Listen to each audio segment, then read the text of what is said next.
जय जिनेंद्र एवरीवन। मैं CS रचिया। आज मैं लेके आया हूँ आपके लिए GST R9 2024-25 का फुल कोर्स। जो पहले मैंने एक GST R9 की वीडियो बनाई थी, जिसके अंदर मैंने आप उस टाइम पे पोर्टल पे एक्टिव नहीं हुई थी वो GSTR 24-25 की। तो मैंने आपको 23-24 से और करंट जो चेंजेस आए थे 24-25 में, मैंने उनका कंपैरिजन करके वो आपको एक वीडियो बनाई थी। उसका लिंक मैं डिस्क्रिप्शन में डाल रहा हूँ। अगर आपको सिर्फ चेंजेस के बारे में जानना है, चेंजेस के बारे में उसमें पूरी डिटेल दी हुई है। और लेकिन आज की वीडियो के अंदर आज हम पूरा डिस्कस करेंगे विद सॉल्यूशन, एग्जाम्पल, पूरा का पूरा GST R9 का पूरा कोर्स मैं आपको आज पूरा GST भरना सिखाऊंगा। सबसे पहले तो GSTR9 कब अनेबल होगी? जब आप 2024-25 की अगर आपने 1 और 3 भी फाइल कर दी है, उसके बाद ही आपकी GSTR9 अनेबल होगी। दोस्तों, GSTR9 सीखने के लिए मेरे चैनल को सब्सक्राइब करें, मेरी वीडियो को लाइक करें और शेयर करें। तो लेट्स बिगिन। सबसे पहले तो ये बताया गया है कि आप ड्राफ्ट सिस्टम में GSTR9 को, एनुअल समरी को, 1 3B इन सबको डिटेल्स को आप डाउनलोड कर सकते हैं। जिस बॉक्स को टिक करेंगे आपको वहाँ पे उसको रिक्वायर्ड डिटेल्स फिल करनी है। समरी डिटेल्स में आपको सब कुछ दिया हुआ है। PDF 9 आपको ड्राफ्ट के ऑप्शन में मिल जाएगी। तो ये सारी डिटेल्स आपको दे रखी है। सबसे पहले ये जो ऊपर बताया है GSTR9 वो ये रही। अब GSTR9 PDF फॉर्मेट में आप उसको डाउनलोड करके चेक कर सकते हैं कि आपकी सिस्टम जनरेटेड GSTR9 क्या है। सिस्टम जनरेटेड 1 यानी कि पूरे अप्रैल 24 से लेके मार्च 25 तक आपने GSTR1 के अंदर क्या भरा है, 3B के अंदर आपने क्या भरा है।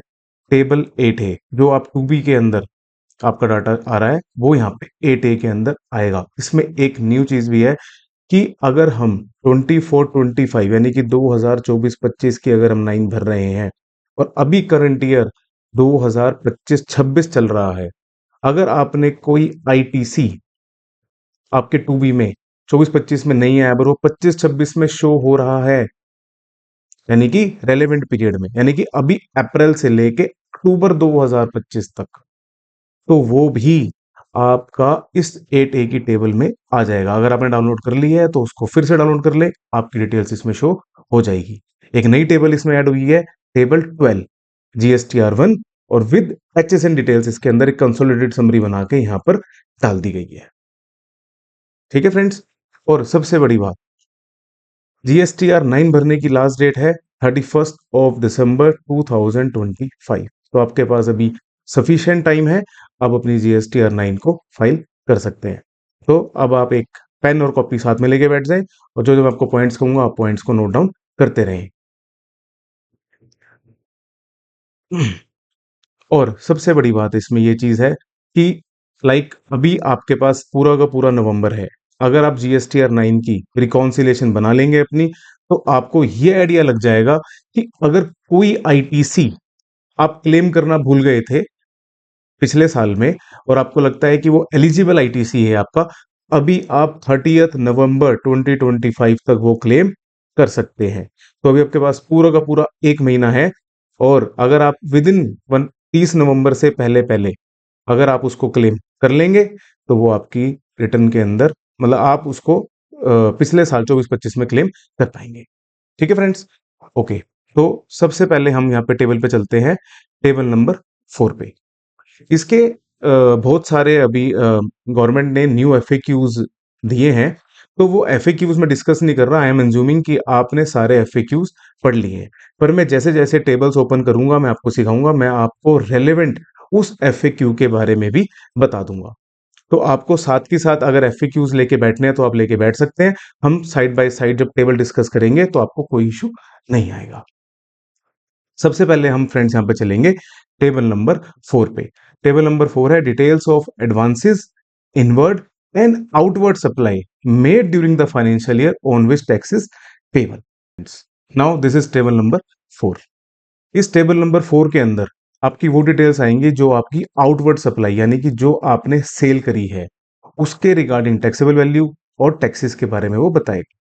यानी कि आपने सप्लाईज यानी कि कौन सी सेल आपने अनरजिस्टर्ड पर्सन को करी है, यानी कि B2C, उसकी डिटेल यहाँ पे आएगी। उसकी टैक्सेबल वैल्यू क्या है, उस पर IGST है, C है, CGST है एक्ट है, या SGST टैक्स है। उसके बाद जो आपने रजिस्टर्ड पर्सन को माल बेचा है उसकी डिटेल्स आएंगी।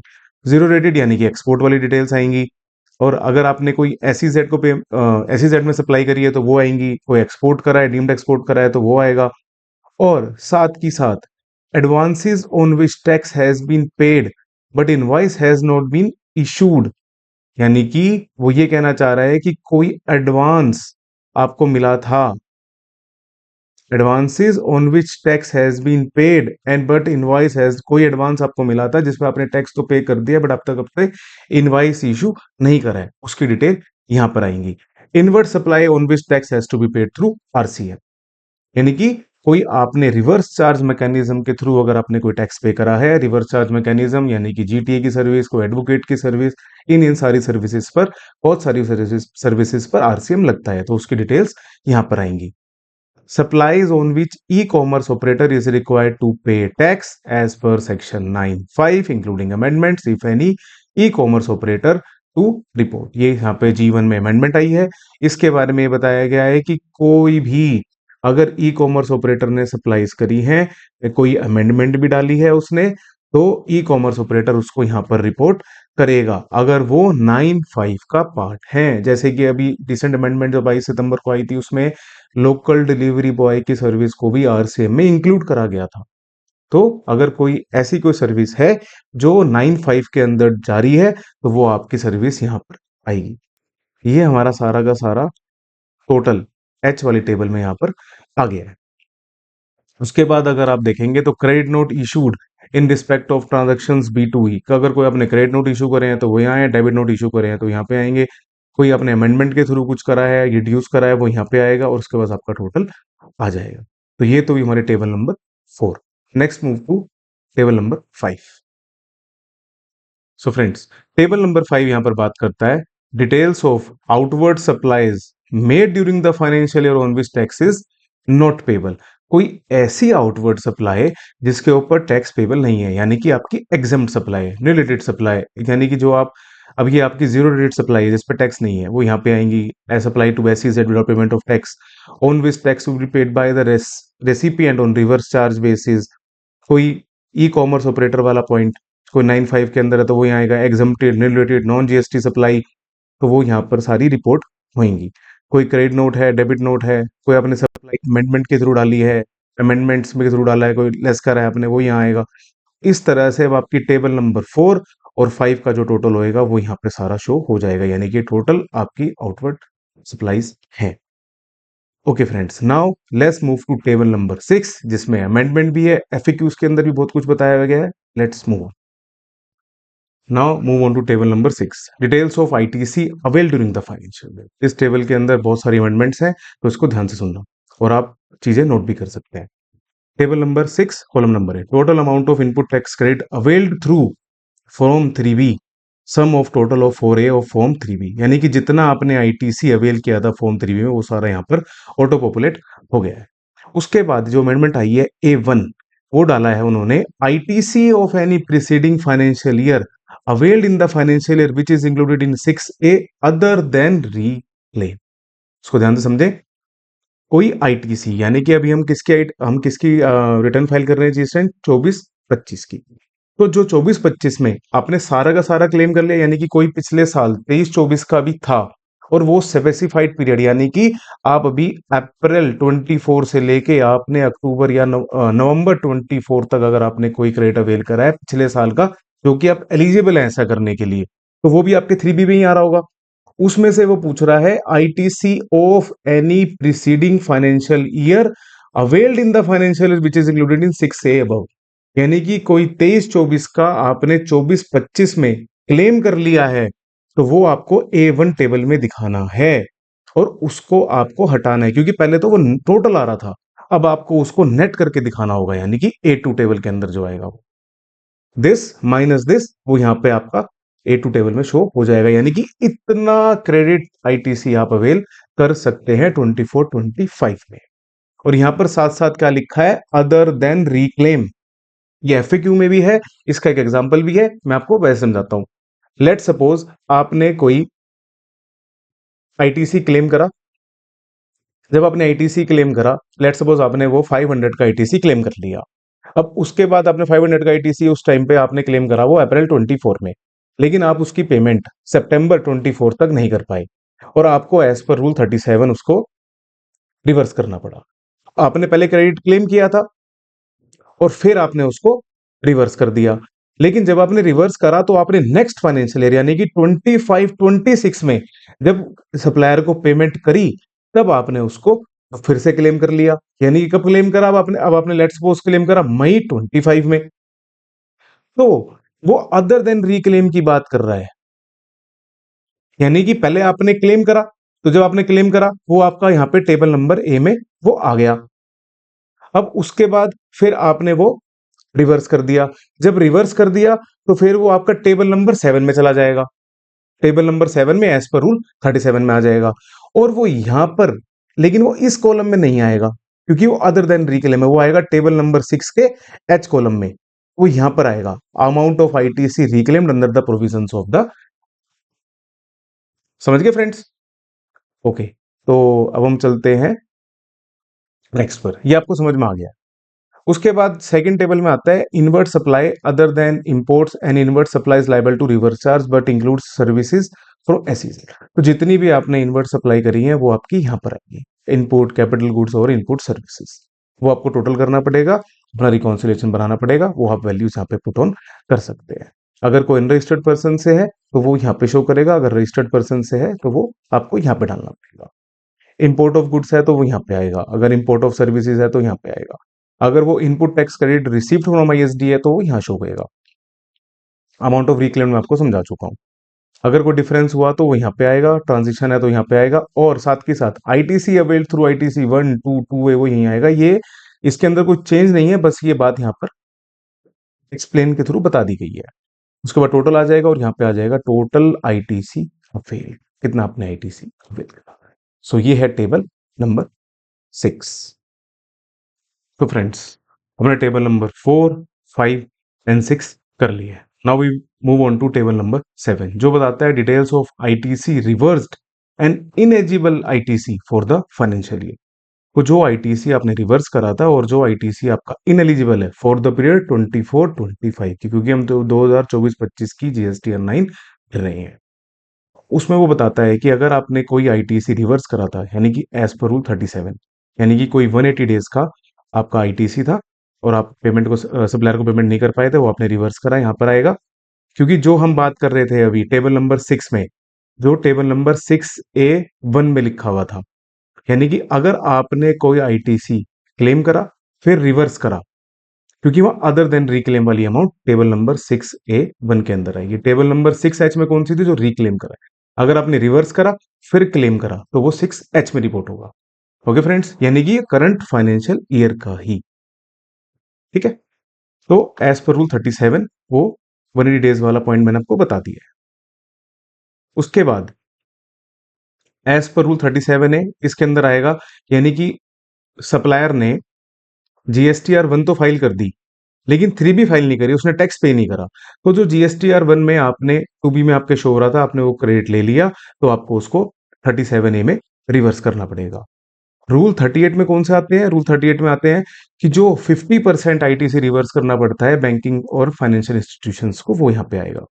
और रूल 39 के अंदर जो आईएसडी का डिस्ट्रीब्यूशन है वो सर्विसेज का है, ना कि कैपिटल गुड्स का, ना ही इनपुट गुड्स का, वो यहाँ पे आएगा। उसके बाद रूल 42 जो आपके कॉमन आईटीसी हैं एग्जम्प्ट और टैक्सेबल सप्लायर्स का, वो वाला है जो आपने यहाँ पे रिवर्सल डाला होगा एज पर द रूल। उसके बाद आता है रूल 43, यानी कि कैपिटल गुड्स का जो कॉमन क्रेडिट है, जो आप टैक्सेबल सप्लाईज और नॉन टैक्सेबल सप्लाईज में यूज कर रहे हैं, उसका जो आपने रिवर्सल करा होगा वो यहाँ पे आएगा।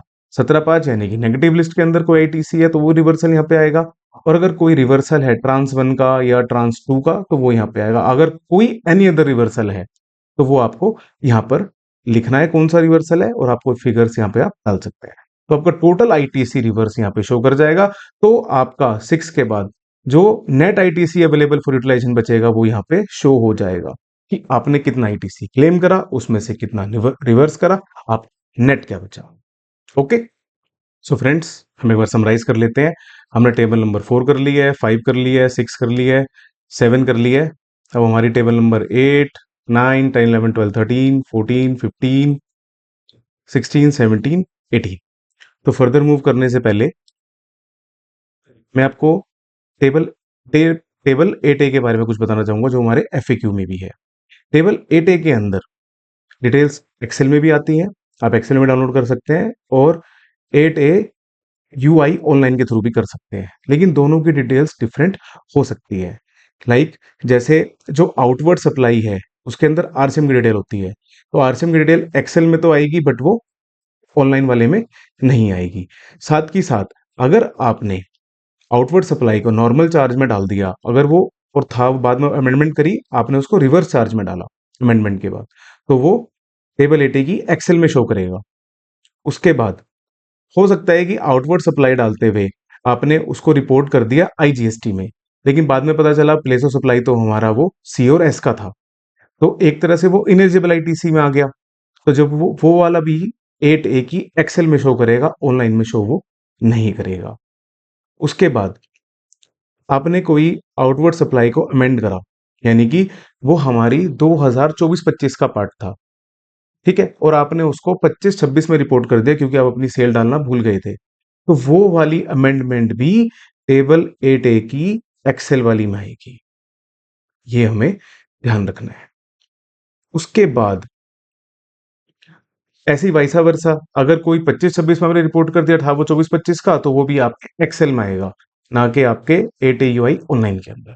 तो ये कुछ थोड़ी बहुत अमेंडमेंट्स है, वो हमने डिस्कस करी है। हम फर्दर अभी टेबल पे मूव ऑन करते हैं। So friends, now let's move on to table number 18. Table number 18 is not mandatory.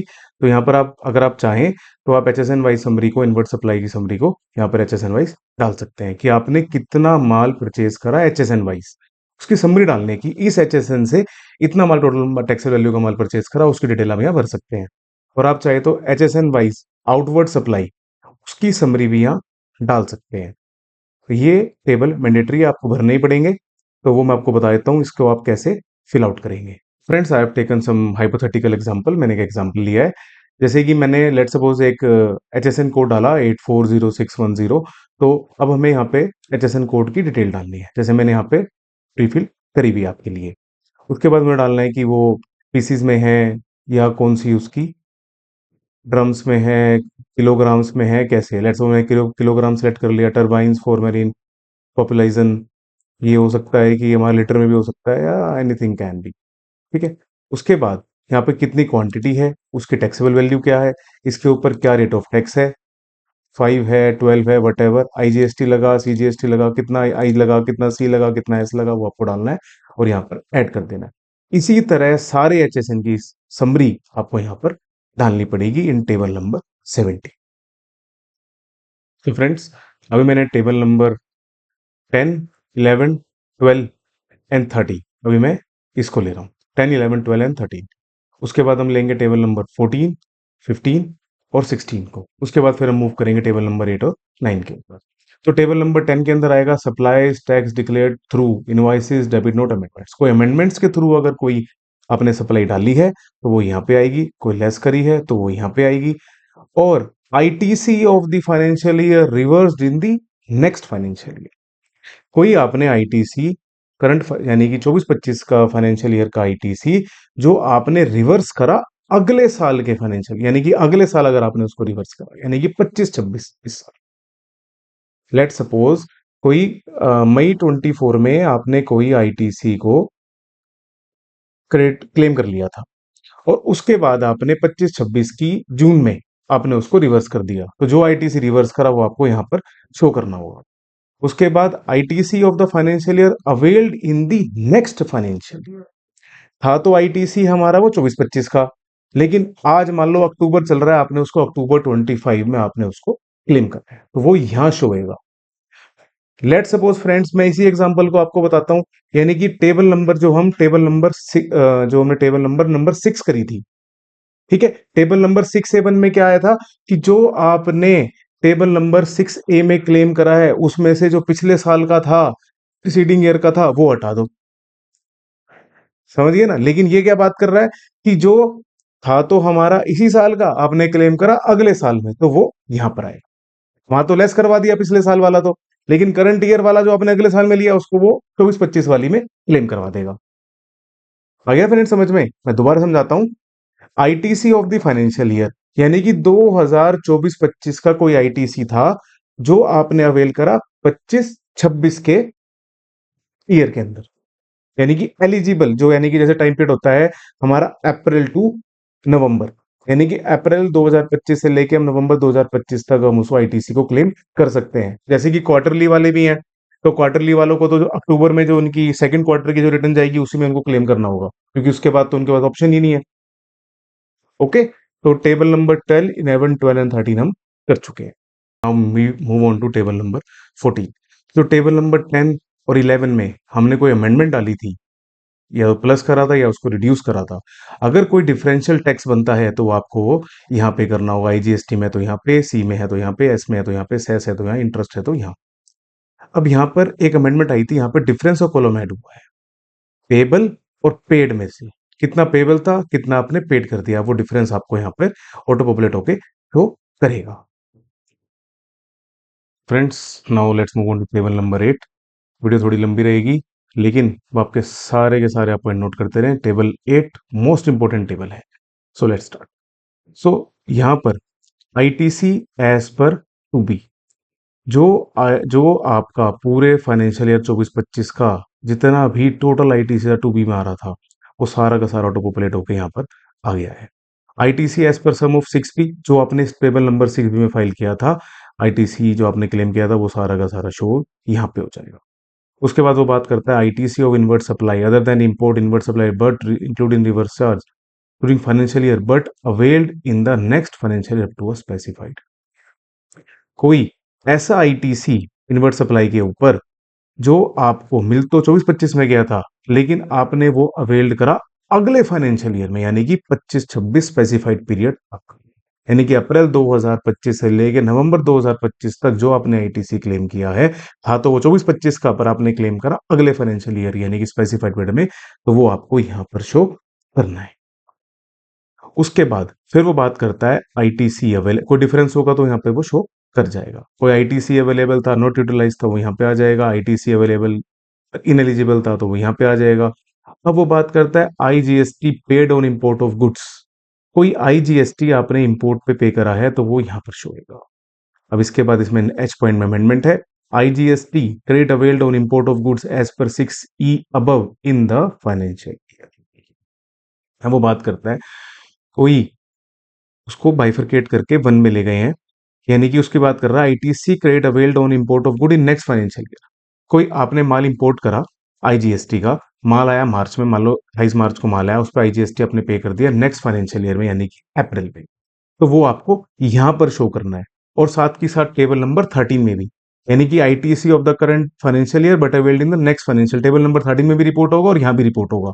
और जो ये सी वाला पॉइंट है, यहाँ पे भी रिपोर्ट करना पड़ेगा, टेबल नंबर 13 में भी रिपोर्ट करना पड़ेगा, क्योंकि था तो वो पिछले साल का आईटीसी, लेकिन हमने अवेल्ड करा नेक्स्ट फाइनेंशियल ईयर में, यानी कि 24-25 का आपने क्लेम करा 25-26 में, तो वो टेबल नंबर 13 में भी रिपोर्ट होगा और यहाँ भी रिपोर्ट होगा। उसके बाद ITC available but not availed on import of goods, ये सब चीजें ऑटो पॉपुलेट है, यहाँ पर आपको डिफरेंस में शो कर जाएगा। और कोई ऐसा आईटीसी जो लैप्स हो रहा है करंट फाइनेंशियल ईयर में, वो आपको यहाँ पे शो हो जाएगा। उसके बाद हम मूव ऑन करते हैं टेबल नंबर 9 पे, details of tax paid as declared in the returns file during the financial year. इसमें अमेंडमेंट है, इसमें different between tax payable and tax paid का कॉलम ऐड हुआ है। इसमें वो कह रहा है कि जितना टैक्स आपका पेबल बनता था, उसमें से आपने पे करा थ्रू कैश, थ्रू आईटीसी पे करा, टोटल टैक्सेस पेड आ गया। अब जितना आपका टैक्स पेबल है ये, जितना आपका टोटल टैक्स पेड है ये, यानी कि 2 - 8, दिस माइनस दिस, वो आपका डिफरेंस अगर कुछ होगा तो यहाँ पे शो कर जाएगा। This is table number 9। Friends, हमने टेबल नंबर 4, 5, 6, 7, 8, 9, 10, 11, 12, 13, 14, 15, 16, 17, 18 ये सब डिस्कस कर लिया है। 19 तो जैसे ही आप के बाद अपनी जब जीएसटी ने पूरी कर लेंगे, आप कंप्यूटर लाइबिलिटीज करेंगे, तो तब ये कॉलम ओपन हो जाएगा। उसके बाद वो बता देगा कि अगर आपने 31 दिसंबर 2025 तक फाइल नहीं करी, अब बाद में फाइल करेंगे तो कितनी आपको लेट फीस भरनी पड़ेगी। लेट फीस है 100 रुपीज पर एक्ट, यानी कि 100 रुपीज CGST, 100 रुपीज SGST। उसके बाद मैंने कोशिश करी है कि मैं आपको विद अमेंडमेंट्स और विद FAQs मैं आपको पूरी GSTR 9 समझा दूं। सो फ्रेंड्स, होप मेरी आपको वीडियो बहुत पसंद आई होगी। Thank you very much.